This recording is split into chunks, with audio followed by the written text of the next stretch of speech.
Hello YouTube, welcome to the channel. Today we're having a look at I believe a Chinese made, maybe I stand to correction on that, but an interesting knife design nonetheless. This is from Ruike or Reiki or however you pronounce it. This is an interesting knife for very many reasons. I believe the steel used on this is pretty decent. 14C28N, if I'm not mistaken. There you can see the labeling over there. There's the model P851, and of course the brand itself. So first things first, the texturing on these scales, very, very cool. I like it. It feels good. It has sort of like this ribbed feel to it. The pocket clip, nothing to write home about. Piece of bent stainless steel. You've got a hole here for a lanyard. And then of course here you've got the flipper. There's no sort of jimping or anything on the flipper.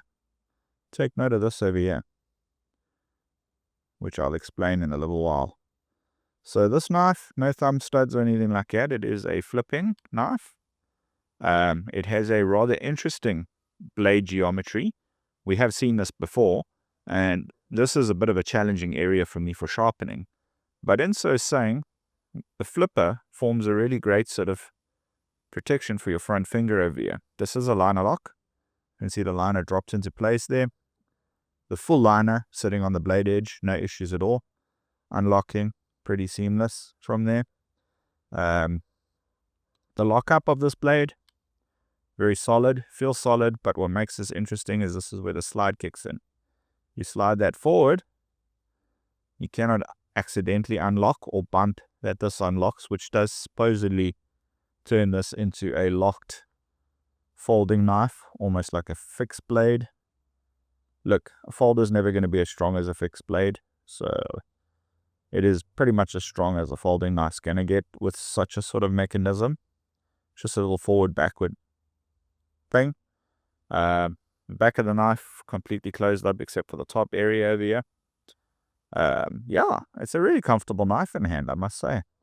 It's also got this area here where you can ride up to put pressure on. This is not a sharpened false edge at the top, so you can put leverage on there. You can use this for shaving bark off logs. Use that for puncturing, cutting, slicing. Knife is incredibly sharp, I must say. And yeah, what a great piece of kit. Like I haven't owned very many Reiki knives or rake knives. So it's quite interesting to have this one in hand. I do note here this sort of indent on either side, make me believe that this possibly comes in a version with thumb studs. I don't know, maybe I'm wrong. Maybe they were planning on putting them and they didn't, because it looks like that's what that would be there for. But in so saying, if you look at the angle, maybe not. Maybe not, who knows. The knife itself is really smooth, quite a nice piece of steel. I like it. It flies open very easily.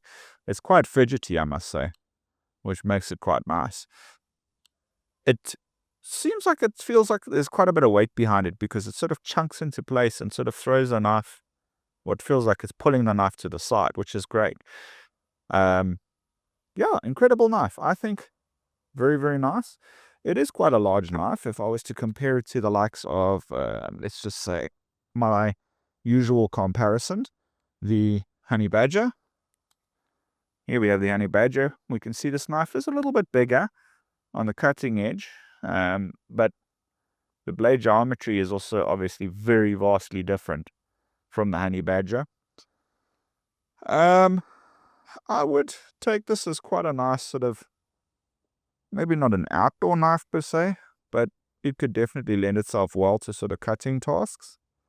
It could lend itself well to outdoor activities actually, but more so, it would also lend pretty well as a self-defense knife. But yeah, interesting knife, I must say. I traditionally don't go for those sort of blade shapes. This is great for around the office and such sort of environments. But again, not one of my favorite blade shapes. I have others which I prefer. But you know what?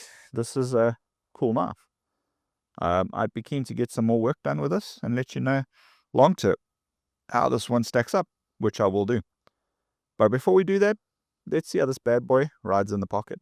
So here we have the standard sort of jeans pocket, quite a large knife. We're going to pop it into the pocket and see how it rides. In pocket, not bad at all. It does protrude. It's not a deep pocket carry. The silver pocket clip does stand out a little bit, but I have no issues with that at all. I think it'll still carry well. Removal from the pocket, pretty easy. Get your knife out and you're good to go. So let's just do a cut test of this Ruike knife. I've got some paper here. Standard. First, the tip. A bit awkward, the angle. So the knife is sharp. The back piece, also incredibly sharp. The front is a little bit awkward to get the paper to bite in, but it is sharp. I mean, it's slicing it very easily. There you got it. You can see it is sharp, but the grip is a bit tricky. But yeah, crazy sharp. Don't know the full history of this one, but she is super, super sharp. So just to conclude, I think this is a brilliant knife to carry. I've carried it for the last few months. I've had no challenges with it. It's been with me to the office, all over the place, and it's held up pretty damn well. Opened many packages, cut many cable ties, and done a lot of cutting tasks, and it's still going very, very well. But guys, thanks for watching, and until next time, take care.